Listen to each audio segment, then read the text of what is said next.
as we get closer to summertime and the National, will it be a great time to buy sports cards? Let's talk through this.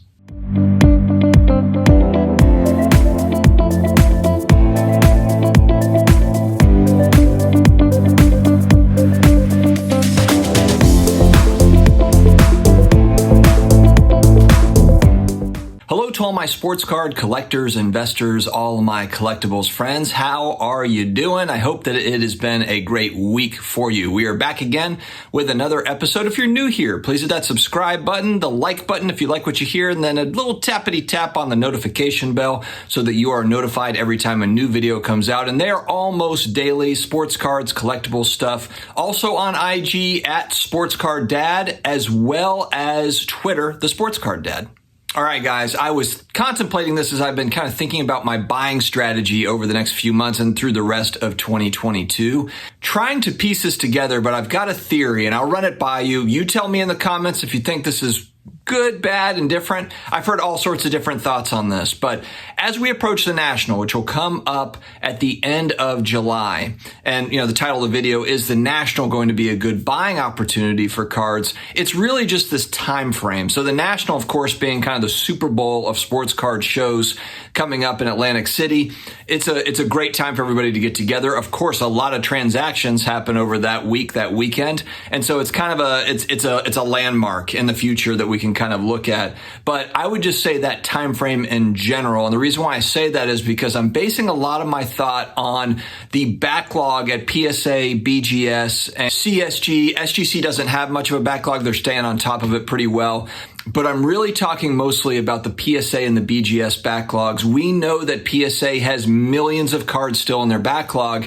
They've talked on their podcast, and their president has come out and said that, hey, by the July, August, September timeframe, maybe October timeframe, in that window, they expect to be caught up on the backlog. Right now, they've said they've got 90% of their resources to the backlog, 10% of their resources on new business, essentially. So the reason why I think this is important, and I've been holding off on specific cards for this reason. One, for example, is the 1990 Impel Marvel Universe set. I would like to have some of these graded cards.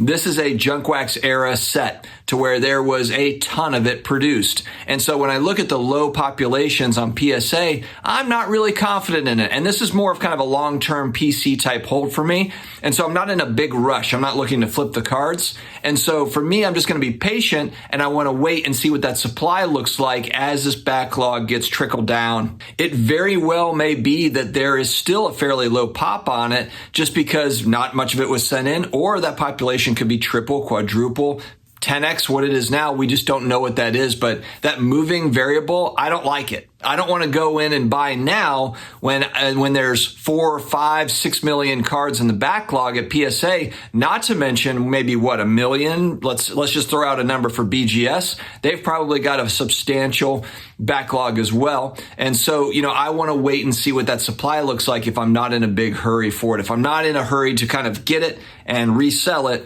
then for me, I'll just wait.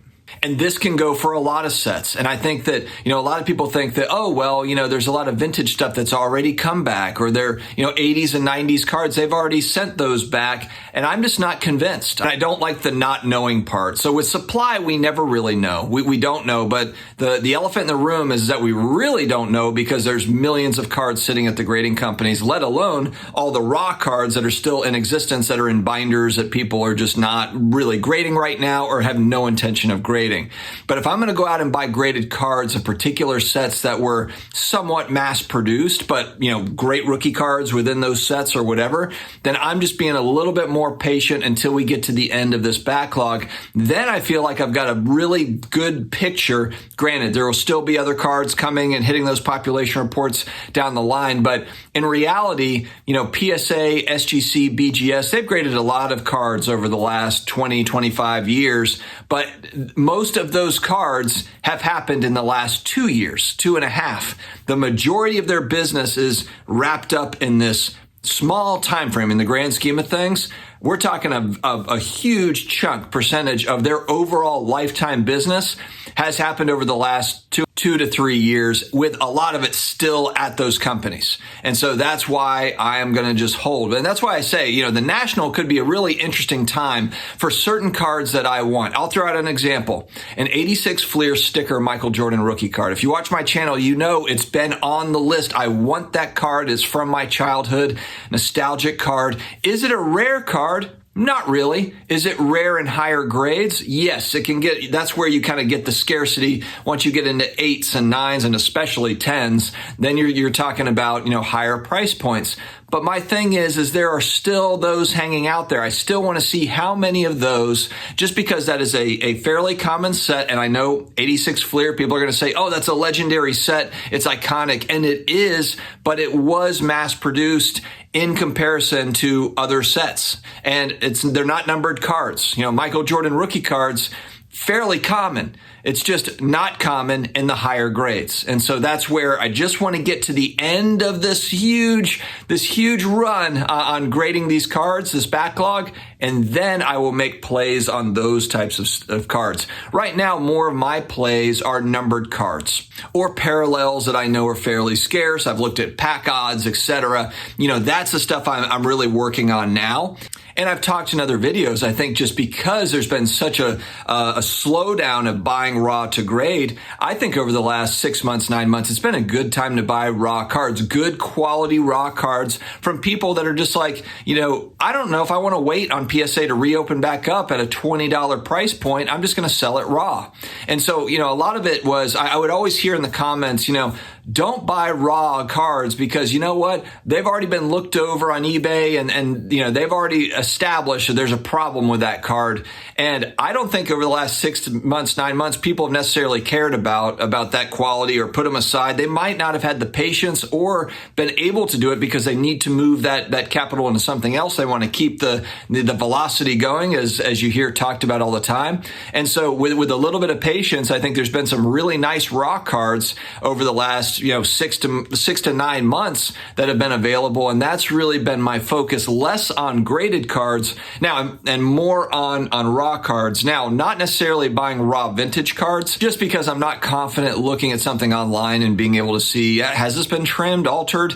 I don't really know. In vintage cards, there's a higher probability that you're going to see that with those types of cards. So I'm honestly a little bit more skeptical if I see a really nice looking vintage card online, as where it's like, man, that thing just looks really, really nice. I'm skeptical of that card. I would rather almost have one that I can see some wear on it. It's a really nice vintage card, but I can see that the corners are a little bit soft or whatever. I'm fine. I'd rather go ahead and get an SGC 3 on that or PSA 4 or whatever it is. Then it's like, oh man, there's a PSA 10 of a Hank Aaron rookie card online and it's at a fraction of the price. There's something probably fishy about it. All in all, I think there's been some nice raw card options out there, but we will see. So I'm still buying some cards. I'm actually bidding on a card today that I'm excited about.